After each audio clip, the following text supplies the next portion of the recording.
My fiancée said she was working late. An hour later, her coworker posted a photo of her sitting on her boss's lap. I quietly saved it and forwarded it to HR. What followed was corporate vengeance at its finest. The text from my fiancée Megan came in at 7:15 p.m. on a Tuesday. Hey babe, going to be super late tonight. We're all hands on deck for the quarterly deadline. Don't wait up. I was on the couch reading a book, so I texted back, no problem, work hard. An hour and a half later, I was scrolling through Instagram, half asleep, when I saw it. It wasn't on her page, of course. It was on the account of a junior marketing guy from her department, the kind of kid who overshares everything. He'd posted a blurry group photo, 10 people crammed into a booth at a trendy downtown bar. The caption read, "Deadline crushed, team celebration." And there, in the middle of the photo, was Megan, laughing, drink in hand, sitting squarely on the lap of her boss, Alex. His arm was around her waist, his hand was resting a little too high on her side, and the way they looked at each other, that wasn't a one-time thing. That was familiar. I stared at the photo for a full minute. No racing heart, no shouting, no drama, just calm. That sharp, serene kind of calm that comes when suspicion finally turns into proof. The vague unease I'd been carrying for months was now a high-definition image, time-stamped, geotagged, and very, very incriminating. I didn't rage. I didn't throw my phone. I just saved the photo, twice. Then uploaded it to my secure cloud server, then backed it up to an encrypted drive. In my world, you always protect your evidence. She thought she was at a casual team outing. She had no idea she had just become the subject of a formal internal investigation. And I was about to be the most ruthless lead investigator she'd ever met. Let's get something straight. I'm not a pushover. I'm the senior director of corporate compliance for a Fortune 500 company. My entire career revolves around one principle. Rules exist for a reason. I'm the guy who writes the code of conduct. I'm the guy who investigates violations of it. And I'm the guy who decides who gets fired when they think the rules don't apply to them. My life is built on policies, procedures, and consequences. How we met. I met Megan 2 years ago at a company mixer. We work for the same corporation, but different divisions. She's in marketing, the land of loud ideas, big personalities, and creative expense reports. I'm in compliance, the department everyone lowers their voice around. She was chaos, I was order, and I found that intoxicating. I thought I could stabilize her, help her find direction. Turns out she didn't want structure, she just wanted a sponsor. Still, I set firm boundaries. No shared accounts, no merging finances. The house we lived in was mine. She paid her own bills. I wasn't her bank. I was her partner, or at least I thought so. But that photo proved otherwise, because Megan hadn't just betrayed me, she'd broken company policy. Sitting on her direct manager's lap at a corporate event? That's not just cheating. That's fraternization, conflict of interest, misuse of company resources. And guess who wrote those policies?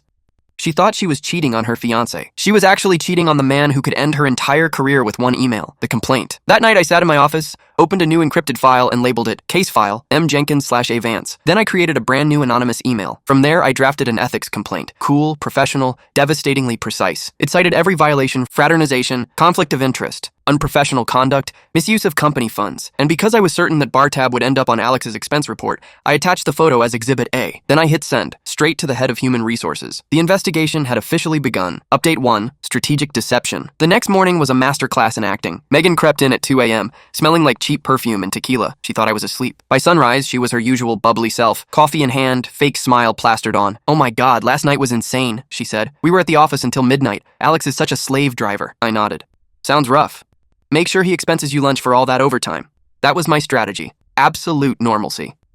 Because an investigation works best when the suspects have no idea they're being watched. Meanwhile, HR would be pulling everything. Emails, chat logs, expense reports, keycard entries, Uber receipts. I knew their playbook because I wrote it, and I knew they'd find plenty. I'd seen the signs for months. Late-night Ubers charged to Alex's corporate card. Romantic team dinners that only involved 2 people. Flirty messages that would make HR's hair stand on end. But now it wasn't personal. It was compliance. Update 2, the second source. That weekend, while Megan was out at brunch, I launched Phase 2. Her personal laptop was unlocked. Careless as always. Within 10 minutes, I found the smoking gun, chat logs with Alex, weeks of flirtation, promises, and one particularly damning message. "When you get that promotion, you'll owe me dinner and dessert." That wasn't just unethical. That was quid pro quo. I photographed every message. No screenshots, no trace. Then I sent a second anonymous email to HR's lead investigator. "I'm a colleague aware of the ongoing situation. Please find attached evidence that may help. I wish to remain anonymous." The trap was now fully baited. Update 3, the walls close in. By Tuesday, things got interesting. Megan came home pale and shaking. "HR called me in," she said. "They interviewed me and Alex separately.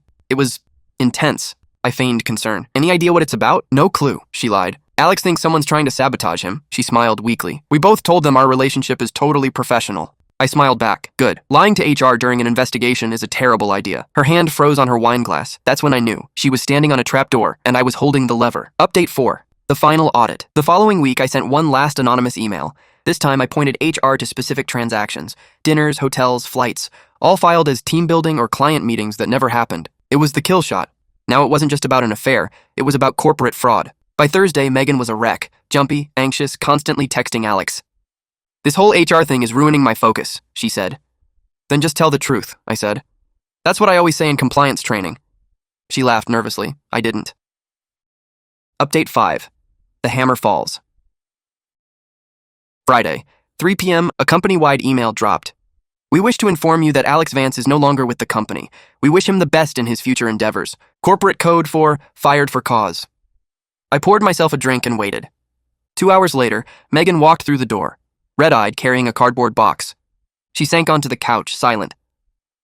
They fired Alex, she whispered. Then they called me in. They showed me everything. The photo, the messages, the expense reports. Tears rolled down her face. They know we lied. I'm suspended pending termination.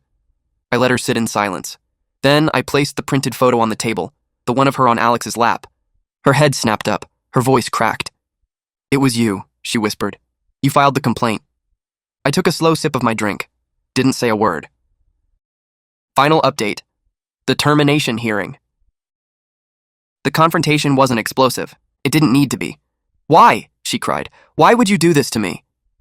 I sat across from her, calm as a courtroom. Let me explain it in terms you understand, I said. You didn't just cheat on me, Megan. You violated corporate policy. I leaned forward. You engaged in an inappropriate relationship with your direct superior. You falsified expense reports. You lied during a formal HR investigation. She stared at me, stunned. She'd never realized her personal betrayal was also a professional execution. I am the senior director of compliance, I said. My entire existence revolves around rules, the ones you thought didn't apply to you. I pointed at the photo. When I saw that picture, I didn't just see my fiancé on another man's lap. I saw a compliance failure, and I did my job. She sobbed. You destroyed my life over a rule book. No, I said, standing up. You destroyed your life because you thought there were no consequences.